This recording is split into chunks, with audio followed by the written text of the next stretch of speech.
स्वस्ति श्री गणनायकं गजमुखं मोरेश्वरं सिद्धिदं बल्लाळमुरुडं विनायकमढं चिन्तामणिं स्थेवरं लील्याद्रिं गिरिजात्मजं सुवरदं विघ्नेश्वरं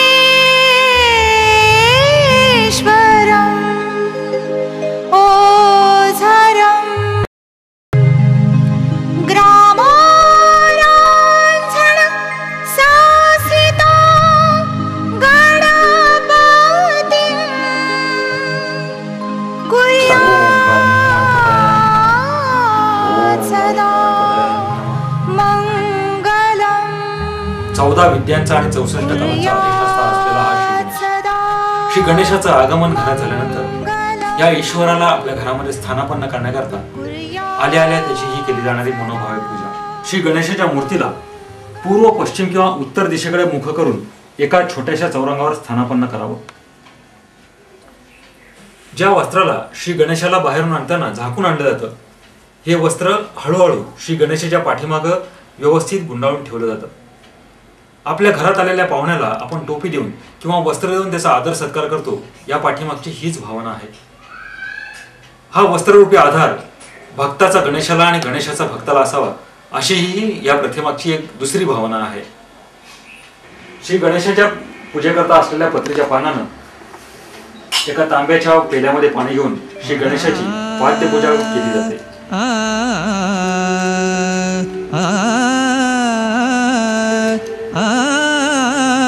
या श्री गणेशाच्या वाद्यपूजेच्या या पाण्यानं एका छोट्याशा तांबणामध्ये आचमन केलं जातं, याला प्रोक्षण असं म्हणतात। तू दुःख हरता तूच करता आणि करविता। हे श्री गणेशाचे पाय धुतलेले हे पाणी यजमानांनी आपल्या डोळ्यांना लावण्याची प्रथा आहे। सुख करता तू दुःख हरता तूच यानंतर श्री गणेशाची हळदी कुंकू आणि अक्षता वाहून मनोभावे पूजा करावी। तू दुःख हरता मोरया मोरया मंगलमूर्ती मोरया मोरया मोरया मंगलमूर्ती। श्री गणेशाची आपल्या घरामध्ये स्थानापन्नता झाल्यानंतर या गणरायाची प्रतिष्ठापना करण्याकरता त्याच्या पूजेची सर्व तयारी करणं ही तेवढंच आवश्यक असतं।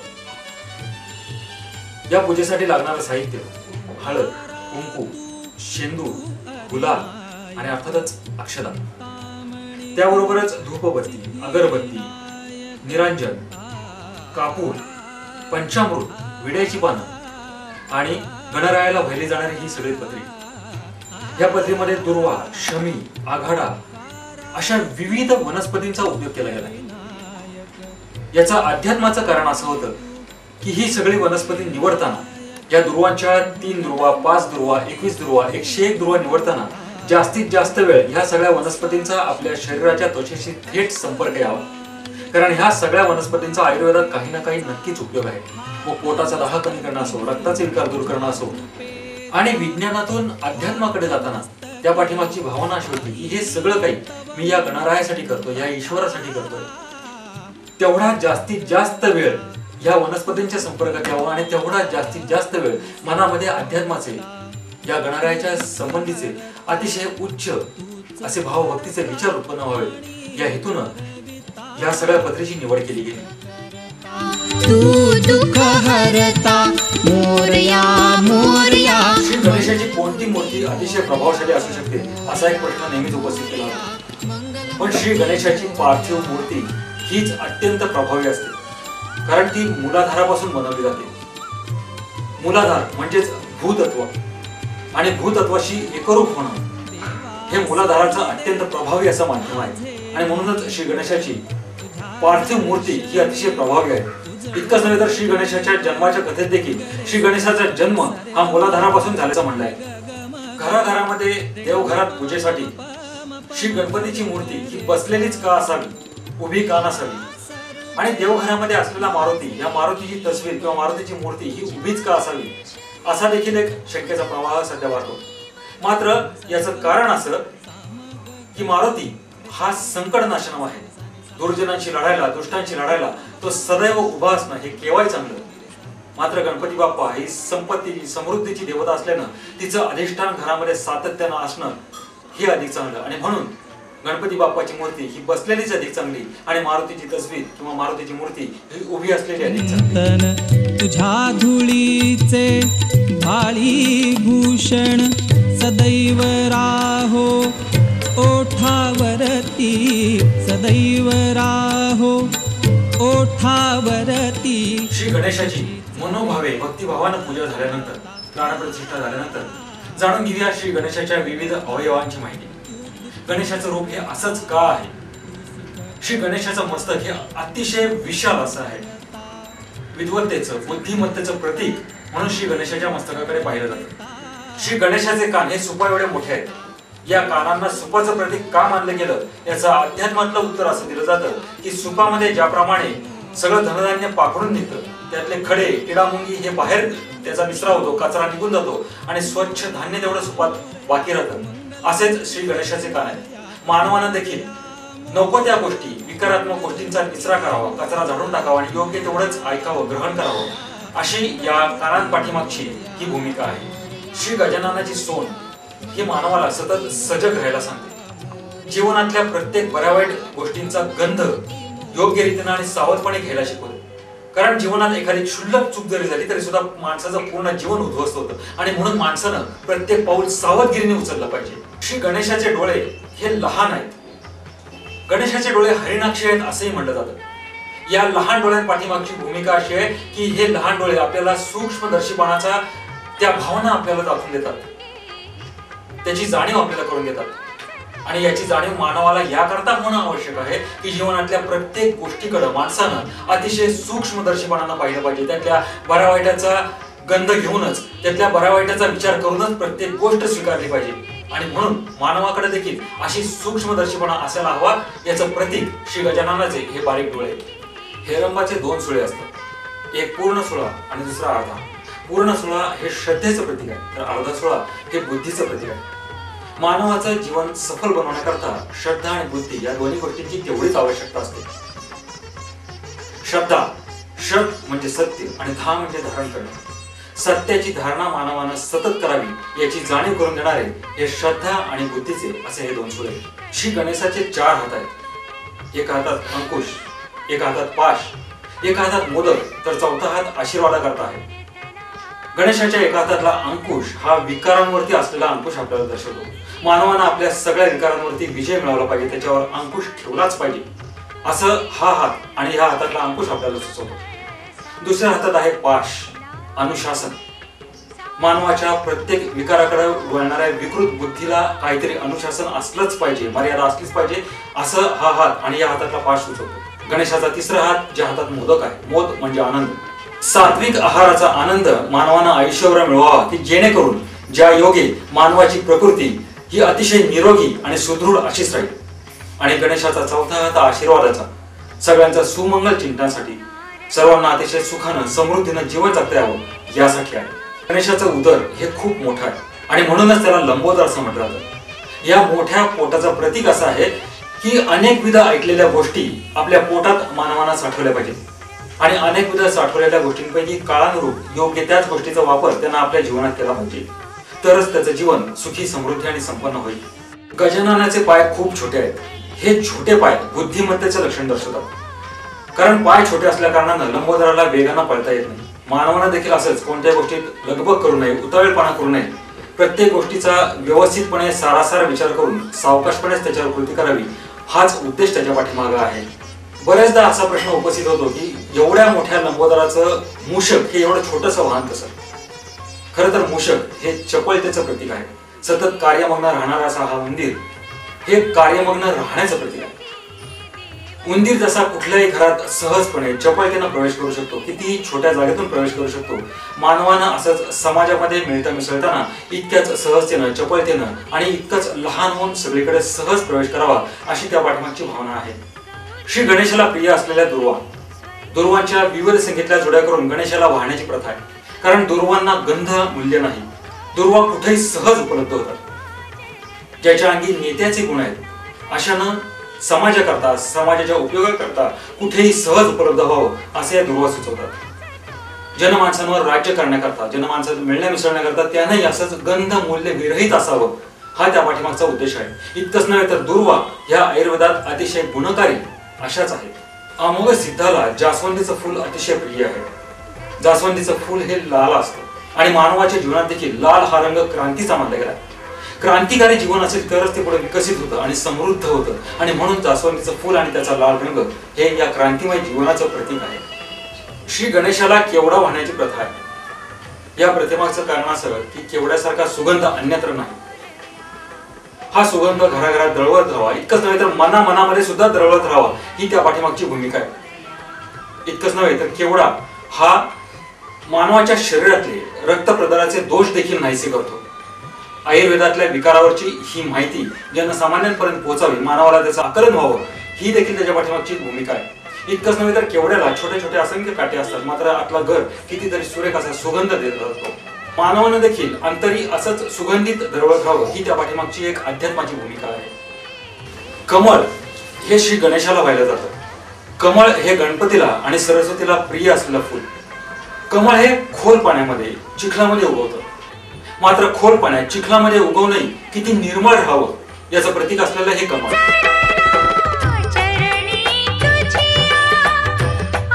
श्री गणेशाच्या आवडत्या वस्तू म्हणजे पत्री, फुलं, चंद्रकोर, नागबंध, नारळ, श्री आणि मोदक. यातली चंद्रकोरीची कथा तर सर्वश्रुत अशीच आहे. खर तर ही एक दंतकथा आहे म्हणावी लागेल. एकदा गणपती आपल्या वाहनावर म्हणजेच उंदरावर बसून चालला होता आणि त्यावेळी घसरून तो खाली पडला.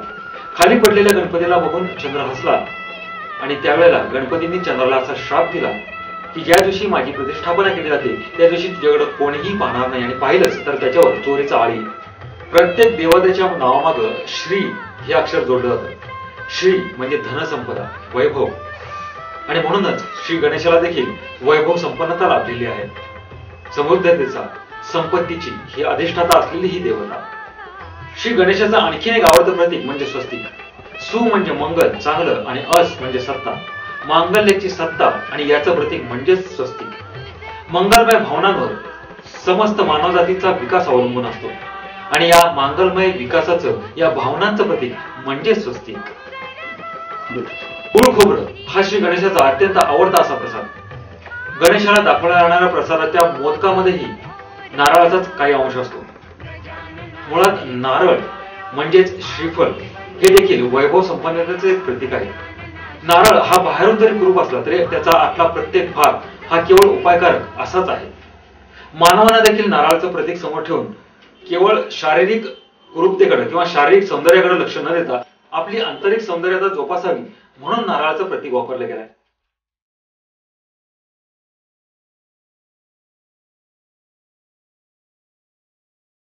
गणेशाची स्थापना भाद्रपद चतुर्थीला केली जाते. चतुर्थी ही सिद्धीची चौथी अवस्था, ज्याला तुर्या अवस्था असे म्हणलं जातं. सिद्ध परमेश्वर चिंतनात तल्लीन होऊन जातो. मानवानं देखील इतकं तादात्म्यानं परमेश्वरामध्ये, अध्यात्मामध्ये तल्लीन होऊन जावं हे त्या पाठीमागचं प्रतीक आहे. मात्र या दिवशी चंद्र बघणं निषिद्ध मानलं जातं, कारण चंद्र हे मनाचं प्रतीक आहे, मनाच्या चंचलतेचं प्रतीक आहे, आणि म्हणूनच माणसानं ईश्वराची भक्ती करताना तेवढंच त्याच्यामध्ये हरवून जावं, तल्लीन होऊन जावं ही त्या पाठीमागची भूमिका आहे. जो आपल्या मनावर पूर्णपणे ताबा मिळवू शकतो, अंकुश मिळवू शकतो, तोच ईश्वराची भक्ती अमोघपणे करू शकतो. श्री गणेशाच्या पूजनामध्ये, गणेशाच्या भक्तीमध्ये चतुर्थी व्रताचं महत्व अनन्यसाधारण असंच आहे. कोणत्याही महिन्याच्या शुद्ध पक्षात येणाऱ्या चतुर्थीला विनायकीची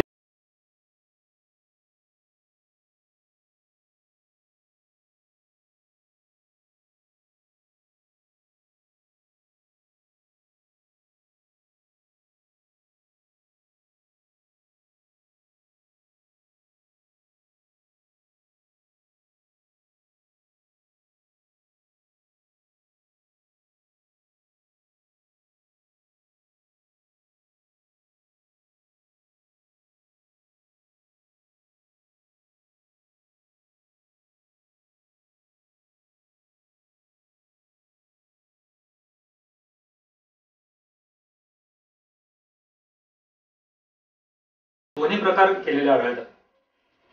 पण डाव्या सोंडेच्या गणपतीपेक्षा उजव्या सोंडेच्या गणपतीचं महत्व किंवा त्याचं सोहळं अधिक कडक असतं. उजव्या सोंडेच्या गणपतीची पूजा ही रोज 16 ओळ्यानंच करावी लागते. त्याला रोज शेंदूरही फसावं लागतो.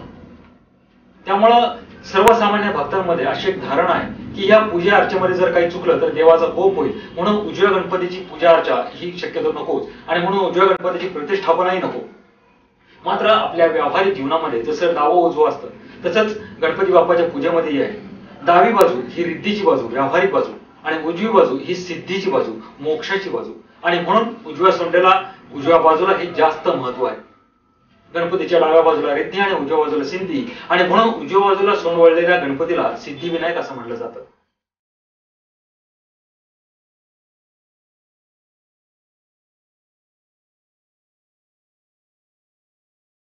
मंगलमय देवतेला पुराणामध्ये आणि अध्यात्मामध्ये प्रथम पूजेचं स्थान दिलं गेलंय. गणपती बाप्पा अर्थात मंगलमूर्ती, या मंगलमूर्तीलाही प्रत्येक पूजेमध्ये प्रथम स्थानच का दिलं जातं तर त्याचा अध्यात्मातला उल्लेख असा आहे की अनेक ऋषीमुनींनी अथर्व शीर्षामध्ये श्री गणेशाला मूलाधार स्थित्यत्वम असं म्हणलंय. कारण मूलाधार चक्र हे सगळ्या चक्रातलं मूळ चक्र आहे आणि म्हणूनच श्री गणेशाला प्रत्येक पूजेमध्ये प्रथम पूजनाचं स्थान दिले गेलं आहे.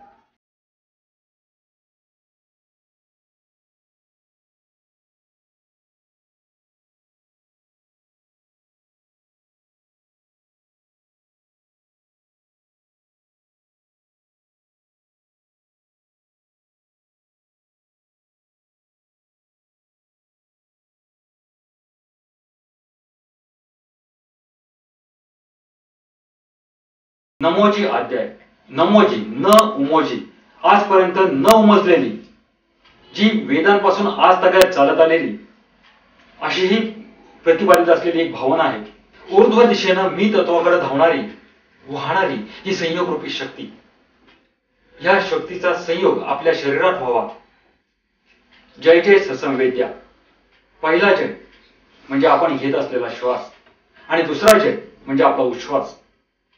श्वास आणि उच्छ्वास या नामस्मरणाद्वारे श्री गणेशाचं रूप, ही भक्ती भावना आपल्याला आत्मप्रतीत व्हावी, हा या शब्दांमागचा अर्थ आहे. तरच ह्या स्वसंवेदना ह्या जाग्या होतील. गणेश म्हणजे गणांचा ईश. गण म्हणजे शरीरातली इंद्रिय आणि अवयव. जोपर्यंत ह्या इंद्रियांमध्ये, या अवयवामध्ये, या शरीरामध्ये गणेशाचा संचार चालू आहे, जोपर्यंत श्वासोच्छ्वास चालू आहे, तोपर्यंतच या शरीराला, या अवयवांना किंमत आहे.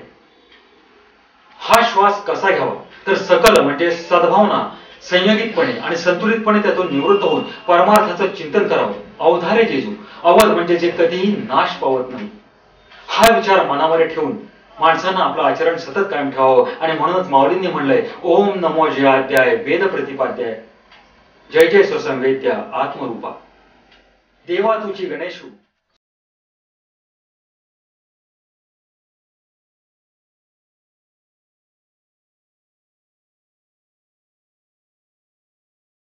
म्हणजेच हरितालिका पूजनाचा दिवस. या दिवसाचं महत्व असं सांगितलं जातं की कुमारिका सुवासिनींनी शंभू महादेवाची पिंड तयार करावी. शंकर सारखा पती मिळावा म्हणून पार्वतीनं जे काही व्रत केलं, जो काही तप केला, त्या तपाची आठवण म्हणून, त्या व्रताची आठवण म्हणून कुमारिकांनी हे व्रत करायचं असतं. कुमारिका आणि सुवासिनी अत्यंत भक्तिभावानं श्री महादेवाची अशी पूजा करतात. हरितालिका पूजनाच्या दिवशी वाळूची महादेवाची पिंड बनवतात. अलीकडे बाजारामध्येही 2 हरितालिका आणि 1 महादेवाची पिंड विकत मिळू लागली. या मूर्ती घरी आणून कुमारिका आणि सुवासिनी त्याची अत्यंत भक्तिभावानं पूजा करतात. ही पूजा करताना पाणी आणि पंचामृत त्याला वाहणार.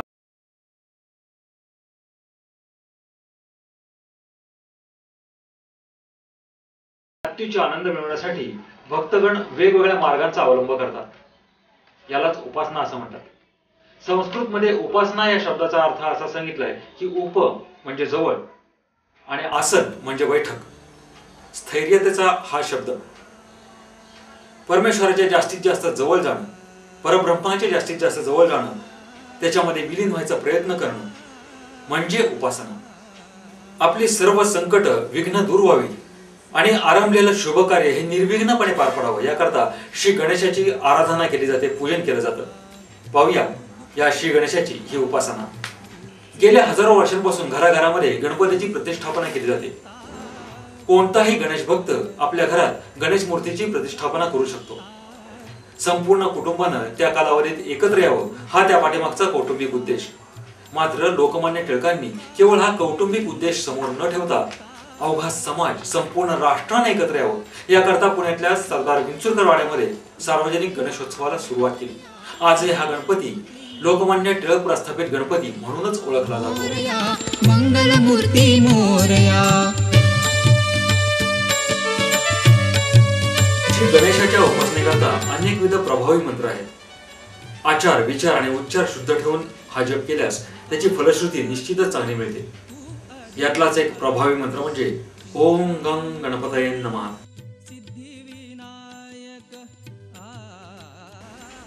सर्व संकट दूर करण्याकरता, सगळ्या व्याधी दूर करण्याकरता आणि संपत्ती समृद्धीच्या वृद्धी करता या मंत्राचा नित्यनेमाने जास्तीत जास्त वेळा जप केल्यास याची फलश्रुती अधिक चांगली मिळते. गणेश उपासनेचा आणखीन एक प्रभावी एकाक्षरी बीजमंत्र ओम गं ओम. या मंत्राचा जप नित्यनेमाने केल्यास निश्चितच तुमच्यावर गणेश कृपा होते.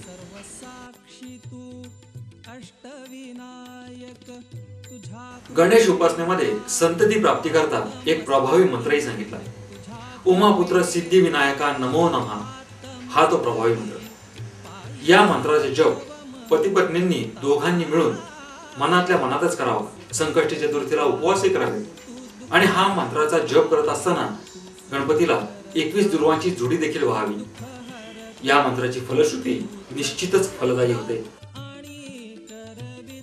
श्री गणेश उपासनेमधला गजाननाला प्रसन्न करून घ्यायचा आणखीन एक मंत्र बीजाय भालचंद्राय गणेश परमात्मने प्रणत क्लेश नाशाय हेरंबाय नमो नमः. आरोग्य, दीर्घायुष्य, बुद्धी आणि संपत्ती याकरता या मंत्राचा जप केला जातो. गणेश उपासनेमध्ये असे असंख्य मंत्र आहेत. या सगळ्या मंत्रांचा जप श्रद्धेने केल्यास निश्चितच यशदायी फलश्रुती मिळते. गणेश मंत्रांच्या प्रभावी मंत्रोच्चाराच्या बरोबरच, त्याच्या प्रभावी जपांच्या बरोबरच गणेश यंत्र देखील जर देवघरात पूजेकरता ठेवली तर त्याचा निश्चितच प्रभावीपणे उपयोग होऊ शकतो. हे यंत्र तांब्यावर कोरून घ्यावं. धातूंबाबत अशी माहिती मिळते की तांबे शतगुणी, रुपे कोटीगुणी, सुवर्ण किंवा स्फटिक हे अनंत पटीनं श्रेष्ठ सांगितलंय. मात्र या यंत्रांचीही प्राणप्रतिष्ठा करणं अर्थातच आवश्यक आहे, कारण प्राणप्रतिष्ठेशिवाय त्याला देवत्व येत नाही. या यंत्रांचं पूजन नियमित केल्यास श्री गणेशाची कृपा निश्चितच होते.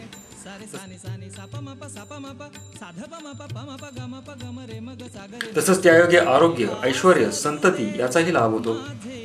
शक्य झाल्यास यंत्राची प्राणप्रतिष्ठा केल्यानंतर ते यंत्र एखाद्या जागृत गणेशाच्या मूर्तीला स्पर्श करून नंतर पूजेत ठेवलं तर ते अधिक शक्तिशाली देखील होतं. तुझ्या धुळीचे भाळी भूषण नामस्मरणानं मानवी जीवनाची नौका आयुष्य प्रवाहाच्या पार होते असं म्हणतात. पण नामस्मरण म्हणजे नेमकं काय? नाम म्हणजे ईश्वराचं नाव आणि स्मरण म्हणजे आठवण. ईश्वराच्या नावाची सतत आठवण करून देत राहणं, घेत राहणं याला नामस्मरण म्हणतात. स्मरण हे अर्थात मनातच केलं जातं. नाम हा वाणीचा अलंकार आहे.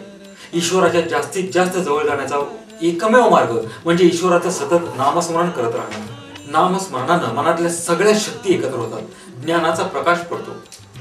मन इकडे तिकडे सैरावैरा न धावता भगवंताच्या चरणी एकरूप होतं. श्री गणेशाच्या नामस्मरणानं भक्तगणांना असंख्य फायदे होतात. बुद्धीची तल्लकता वाढते, प्रगल्भता वाढते. इतकंच नव्हे तर षड्रिपूंवर विजय मिळवता येतो. मन ताब्यात राहतं, अहंकार नाहीसा होतो. प्रपंच आणि परमार्थातली सगळी विघ्न नाहीशी होतात. इतकंच नव्हे तर आपल्या रोजच्या व्यावहारिक जीवनात माणसाला यश मिळत राहतं. विद्यार्थ्यांना त्यांच्या परीक्षेत यश मिळतं, निरीक्षण शक्ती वाढते, स्मरण शक्ती वाढते. त्यांच्या बुद्धीची प्रगल्भता वाढून त्यांचा सर्वोदय विकास होण्यासच त्यांना मदत होते. नामस्मरणानं मनाची एकाग्रताही वाढत जाते, अगदी विद्यार्थी दशेपासूनच. नामस्मरणाच्या अभ्यासानं साधक ईश्वराशी पूर्ण एकरूप होतो, त्याच्यामध्ये पूर्णपणे विलीन होऊन जातो.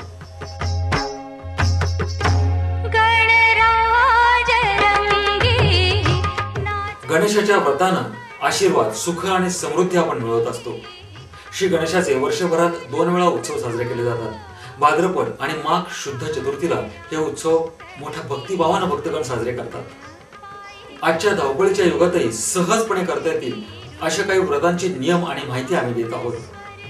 दर मंगळवारी चतुर्थी अंगारकीला गणेशाचं दर्शन घेणं, सलग 21 दिवस गणपतीच्या दर्शनाला जाणं, रोज देवळात 21 प्रदक्षिणा घालणं, अथर्व शीर्षाची 21 आवर्तनं रोज करणं, गणेशाला 21 दुर्वा वाहिल्याशिवाय न जेवणं, संकटनाशन गणपती स्तोत्र रोज 21 वेळा म्हणणं, दर मंगळवारी चतुर्थी अंगारकीला गणेशाचं दर्शन घेणं, मंगळवार शुक्रवार या दिवशी जास्वंद, गुलाब, शमी, मंदार, पांढऱ्या दुर्वा वाहणं, पांढऱ्या दुर्वा वाहण्याचा संकल्प करणं, रोज 21 दुर्वा 21 नावं घेऊन वाहणं, गणेशाला रोज शेंदूर वाहून लाल फुलं कुंकुम मिश्रित अक्षता वाहणं, नामजप करणं, ठराविक काळात ठराविक जप पूर्ण करणं, हिरव्या दुर्वा वाहण्याचा संकल्प करणं, श्री सत्यविनायकाची पूजा करणं, अष्टविनायकाची यात्रा करणं, मात्र याचा प्रारंभ मोरगाव पासून करणं, 21 दिवसांचं गणपती व्रत ठेवणं.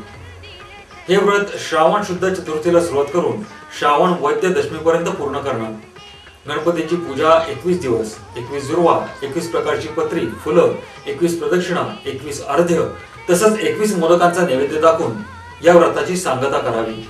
तसंच या व्रताची सांगता करताना अखेरीला ब्राह्मणाला 10 मोदकांचं वायन किंवा दान द्यावं. ही व्रत मनोभावे केल्यास श्री गणेशाचे आशीर्वाद मिळून सुख समृद्धी नक्कीच वाढीस लागेल.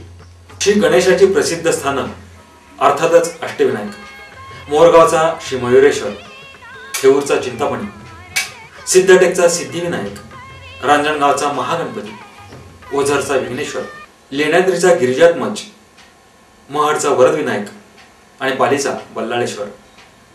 पाहूया या अष्टविनायकांची ही कथारूप माहिती. बारामती तालुक्यात कऱ्हा नदीच्या काठावर वसलेला मोरगाव. मयुरावर विराजमान झालेल्या गणपतीनं मदोन्मत्त सिंधू राजावर आक्रमण करून त्याचा नाश केला आणि सर्व देवदानवांना संकटमुक्त केलं. तेव्हापासून मयुरेश्वर म्हणून अष्टविनायकात अग्रस्थान मिळवलं. गाभाऱ्यामध्ये मयुरेश्वराची डाव्या सोंडेची पूर्वाभिमुख मूर्ती आहे. मूर्तीच्या डोळ्यात आणि बेंबीत हिरे बसवलेत. या स्वयंभू मूर्तीच्या मस्तकावर नागराजाचा फणा देखील आहे. गणपती समोर मोठा उंदीर आणि नंदीही आहे. मुळामुठेच्या काठावर वसलेलं पुणे जिल्ह्यातलं थेऊर. देवेंद्रांसह सर्व देवांची दुःख दूर करून त्यांना चिंतामुक्त करणारा श्री चिंतामणी. संकटकाळी भक्ताच्या हाकेला धावून त्याला संकटमुक्त करणाऱ्या श्री चिंतामणीचे थेऊर हे तीर्थक्षेत्र अति प्राचीन असंच आहे. गणेशाची मूर्ती स्वयंभू असून डाव्या सोंडेची आणि पूर्वाभिमुख अशी. मंदिराचा कळस सोन्याचा मुलामा दिलेला आहे. थोरल्या पेशव्यांनी या मंदिराचा विस्तार केला. इथं माधवराव पेशव्यांबरोबर त्यांच्या पत्नी रमाबाई सती गेल्या. त्यांचं वृंदावन मुळामुठा नदीच्या काठावर आहे. मोरया गोसावी यांना इथं सिद्धी प्राप्त झाली आणि व्याघ्र स्वरूपात त्यांना श्री गणेशाचं दर्शनही घडलं. नगर जिल्ह्यातल्या कर्जत तालुक्यामधलं सिद्धटेक. मधु आणि कैठब या उन्मत्त दैत्यांचा नाश करण्याकरता युद्धाला जाण्यापूर्वी साक्षात श्री विष्णूंनी सिद्धटेकला श्री गणेशाचा जप करून पूजन केलं आणि आपल्या कार्यात यश मिळवलं. तेव्हापासून श्री गणेशानं श्री सिद्धिविनायक हे नाव धारण करून तिथं वास्तव्य केलं. ही मूर्ती स्वयंभू असून उजव्या सोंडेची आहे. मूर्ती उत्तराभिमुखी असून पितळाच्या मखरावर चंद्र, सूर्य, गरुड यांच्या आकृत्यांची कलाकुसरही आहे. रांजणगाव इथं श्री शंकरांनी वसवलेलं क्षेत्र आहे. त्रिपुरासुराचा वध करण्यापूर्वी श्री शंकरांनी या ठिकाणी श्री गणेशाचं स्मरण केलं. पुत्रानं पित्याचं स्मरण करायला हवं, पण इथं पित्यानंच पुत्राचं स्मरण केल्याची अभूतपूर्व आख्यायिका सांगितली जाते. तेव्हापासून या ठिकाणी श्री महागणपतीचं स्थान कायम झालं. डाव्या सोंडेची ही पूर्वाभिमुख मूर्ती असून दक्षिणायन आणि उत्तरायण यांच्या मध्यकाळात सूर्याचे किरण मूर्तीवर पडतील अशी मंदिराची वैशिष्ट्यपूर्ण बांधणी आहे.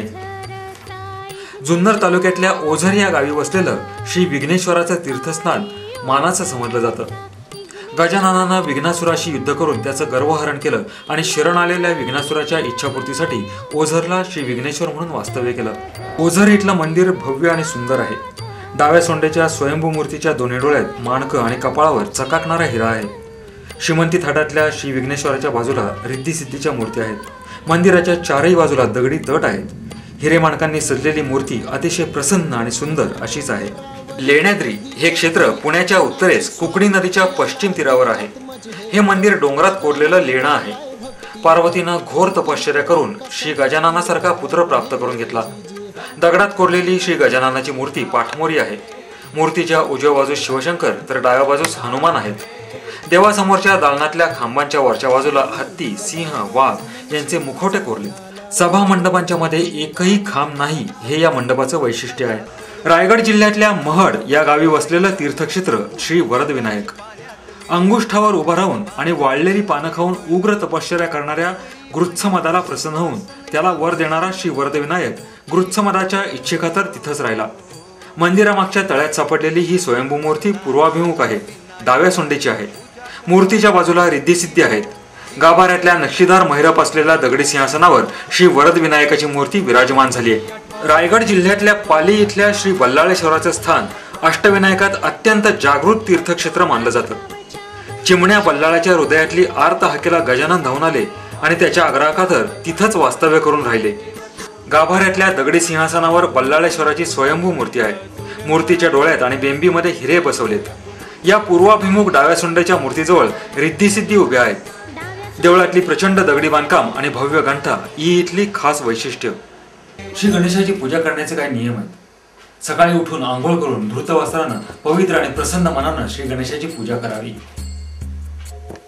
श्री गणेशाची पूजा सुरू करण्यापूर्वी अंगठा आणि मधली 2 बोटं जुळवून मृगी नयनं श्री गणेशाकडे पाहावे. यावेळेला अंगठ्याच्या शेजारच्या बोटाचा वापर करू नये. श्री गणेशाची मूर्ती आपल्या नजरेतून आपल्या हृदयात ठसवून घ्यावी.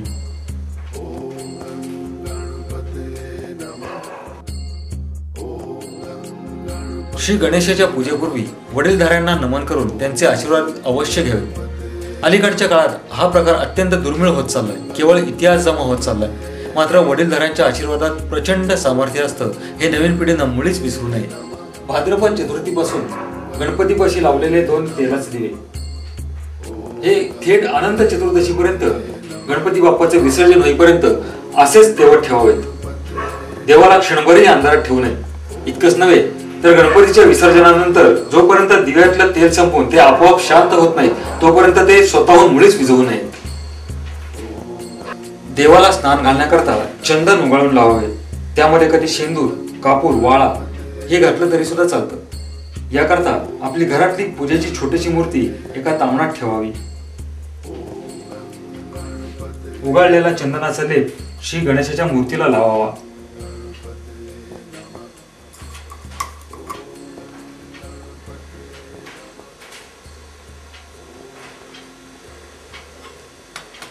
यानंतर गुलाब पाण्यानं श्री गणेशाला अभिषेक करावा.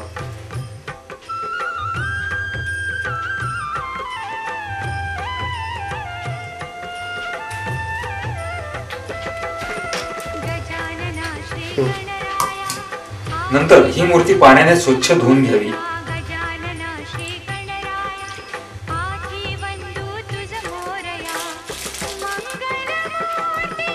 त्यानंतर मूर्तीला अत्तराचाही लेप लावावा.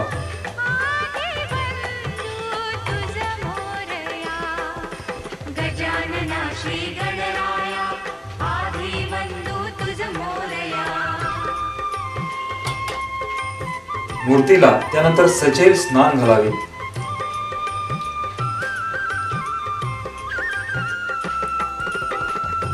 त्यानंतर ही श्री गणेशाची मूर्ती स्वच्छ पुसून तिला पूजेच्या ठिकाणी विराजमान करावे. छोट्याशा तामणामध्ये अक्षता घेऊन मूर्तीला त्यावर विराजमान करावं.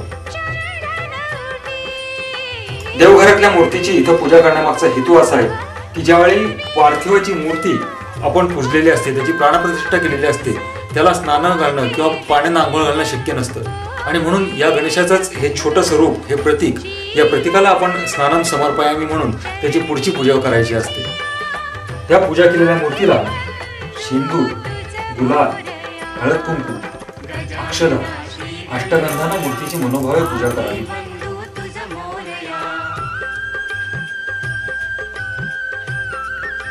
श्री गणेशाला आवडणारी लाल फुलं गणेशाला अवश्य व्हावी.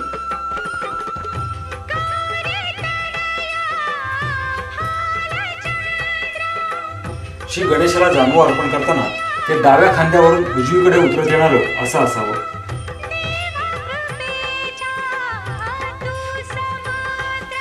ताज्या फुलांचा हार श्री गणेशाला अर्पण करावा.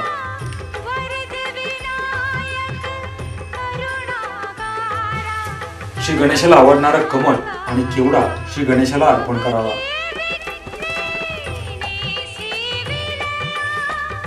आपल्याकडे असलेले विविध अलंकार श्री गणेशाला अर्पण करावे, ज्यांना आपल्याला मूर्तीची शोभा वाढवता येईल. कापसाचं वस्त्र छोट्या मूर्तीला अर्पण करावं. देवाला आवडणारी पत्री देवाला मनोभावे अर्पण करावी। या पत्रीमध्ये तुळस सोडून शास्त्रात सांगितलेल्या सर्व वनस्पतींचा त्याच्यामध्ये समावेश केलेला असावा। श्री गणेशाला प्रिय असणाऱ्या दुर्वा, या दुर्वांची टोकं कुंकवात बुडूनच श्री गणेशाला अर्पण करावी। श्री गणेशाला दुर्वा का प्रिय आहेत याची अध्यात्मातली कथा अशी की श्री गणेशानं त्रिपुरासूर नावाच्या राक्षसाचा वध करून त्याला अखंड गिळला होता। मात्र त्यामुळं गणेशाच्या अंगाचा दाह सुरू झाला आणि हा दाह थांबवण्याकरता दुर्वा आणि शमीच्या पानांनी हा त्याचा दाह थांबला आणि म्हणूनच गणेशाला दुर्वा आणि शमी अत्यंत प्रिय आहेत।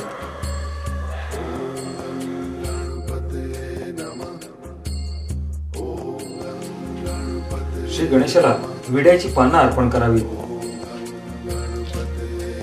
त्याच्यावरती खोबरं, खारीक, सुपारी असल्यास बदाम आणि हळकुंड देखील वाहावं।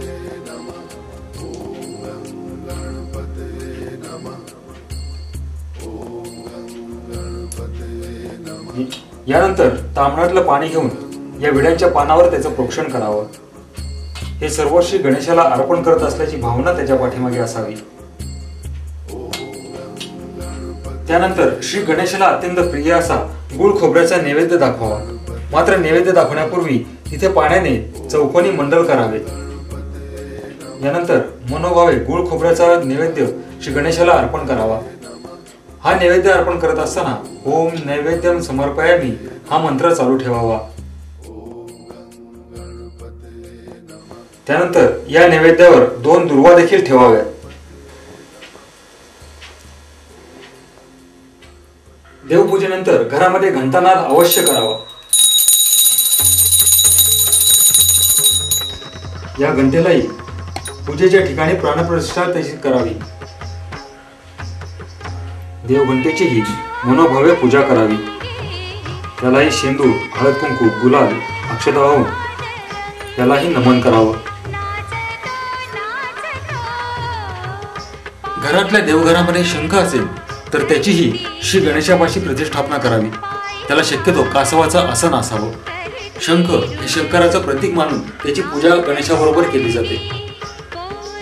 शंख नसल्यास किंवा शंख असल्यास देखील कलशामध्ये पाणी घेऊन आंब्याची पानं ठेवून त्याच्यावर श्रीफळ अर्थात नारळ ठेवून त्या गणेशाच्या जवळ त्याचं पूजन केलं जातं। सोबत 5 फळांचे नैवेद्यही बाप्पाला दाखवला जातो। यानंतर देवाला धूपबत्ती उदबत्तीनं औक्षण करावं। या वेळेला ओम गं गणपतये नमः असा किंवा असा कोणताही प्रभावी मंत्र सतत जपत राहावं। ओम धूपम दीपम समर्पयामि। तुपाची निरांजन किंवा तेलाच्या समयमध्ये ज्या वाती असतील त्या वाती जोडगोळीच्या वाती असाव्यात।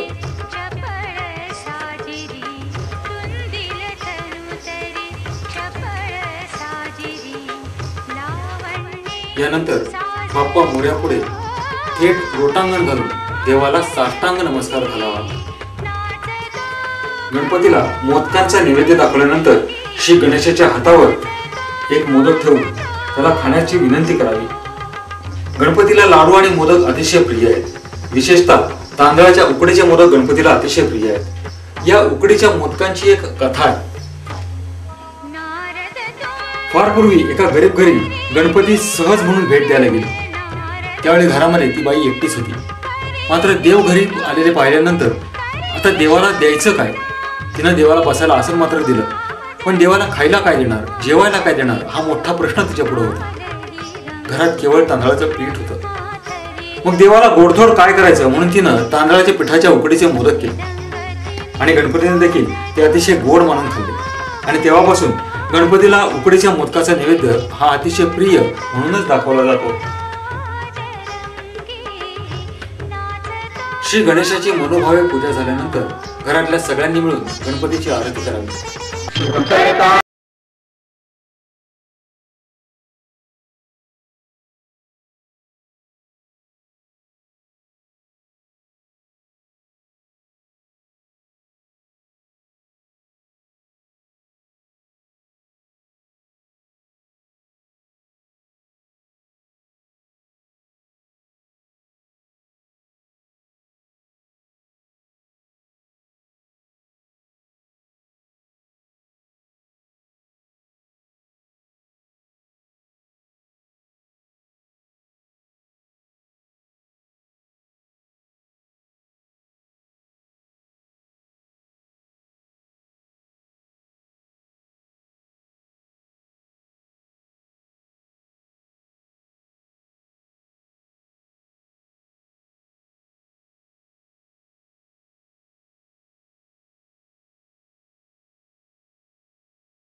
घालीन चरण डोळ्यान पाहिन रूपा तुझे तेने आलिंगन आनंदे पूजिन भावे नमा त्वमेव माता पिता त्वमेव त्वमेव बन्धुश्च सखा त्वमेव विद्या द्रविणं त्वमेव सर्वं मम देव कायेन वाचा मनसेन्द्रियेण वा बुद्ध्यात्मना वा प्रकृति स्वभावात् करोमि यद्यत् सकलं परस्मै नारायणायति समर्पयामि अच्युतं केशवं रामनारायणं कृष्णदामोदरं वासुदेवं हरिं श्रीधरं माधवं गोपिकावल्लभं जानकीनायकं रामचन्द्रं हरे राम राम राम हरे हरे कृष्ण कृष्ण कृष्ण हरे हरे राम राम हरे हरे कृष्ण कृष्ण कृष्ण हरे हरे राम राम हरे हरे कृष्ण कृष्ण कृष्ण हरे हरे राम राम हरे हरे कृष्ण कृष्ण हरे हरे मोरया रे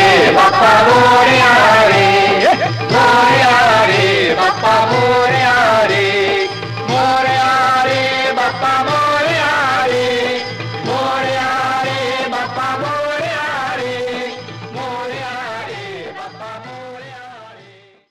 या मंत्रपुष्पांजलीच्या वेळेस हातामध्ये उंजळीमध्ये फुलं घ्यावी आणि मंत्रपुष्पांजली संपूर्ण झाल्यानंतर ही उंजळ गणपतीला अर्पण करावी. धर्माणि प्रथमान्यासन् तेहनाकं महिमानः सचन्त यत्र पूर्वे साध्या सन्ति देवाः. ॐ राजाधिराजाय प्रसय्यसाहिने नमो वयं वै श्रवणाय कूर्महे समे कामान् कामकामाय मह्यं कामेश्वरो वै श्रवणो ददातु. कुबेराय वै श्रवणाय महाराजाय नमः.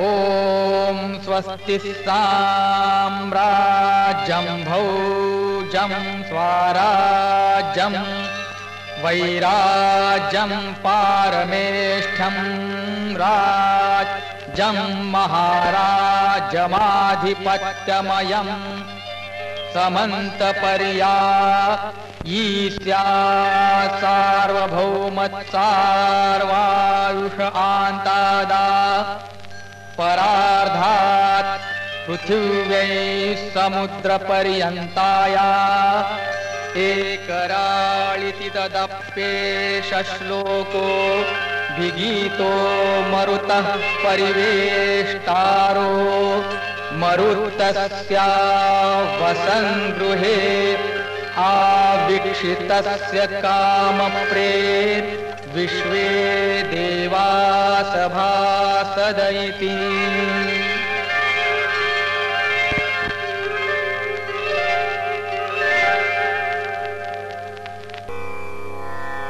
ॐ नमस्ते गणपतये त्वमेव प्रत्यक्षं तत्त्वमसि त्वमेव केवलं कर्तासि त्वमेव केवलं धर्तासि त्वमेव केवलं हर्तासि त्वमेव सर्वं खल्विदं ब्रह्मासि. त्वं साक्षादात्मासि नित्यं ऋतं वच्मि सत्यं वच्मि अवत्वं माम् अववक्तारम् अवश्रोतारम् अवदातारम् अवधातारम् अवानूचानमवशिष्यम् अवपश्चात्तात् अवपुरस्तात् अवोत्तरात्तात् अवदक्षिणात्तात् अवचोर्ध्वात्तात् अवाधरात्तात् सर्वतो मां पाहि पाहि समन्तात्. त्वं वाङ्मयस्त्वं चिन्मयः त्वमानन्दमयस्त्वं ब्रह्ममयः त्वं सच्चिदानन्दाद्वितीयोऽसि त्वं प्रत्यक्षं ब्रह्मासि त्वं ज्ञानमयो विज्ञानमयोऽसि. सर्वं जगदिदं त्वत्तो जायते सर्वं जगदिदं त्वत्तस्तिष्ठति सर्वं जगदिदं त्वयि लयमेष्यति सर्वं जगदिदं त्वयि प्रत्येति त्वं भूमिरापो नलो निलो नभः त्वं चत्वारि वाक्पदानि त्वं गुणत्रयातीतः देहत्रयातीतः त्वं कालत्रयातीतः त्वं मूलाधारस्थितोऽसि नित्यं त्वं शक्तित्रयात्मकः त्वां योगिनो ध्यायन्ति नित्यं त्वं ब्रह्मा त्वं विष्णुस्त्वं रुद्रस्त्वम् इन्द्रस्त्वम् अग्निः त्वं वायुस्त्वं सूर्यस्त्वं चन्द्रमास्त्वं ब्रह्म भूर्भुवस्वरो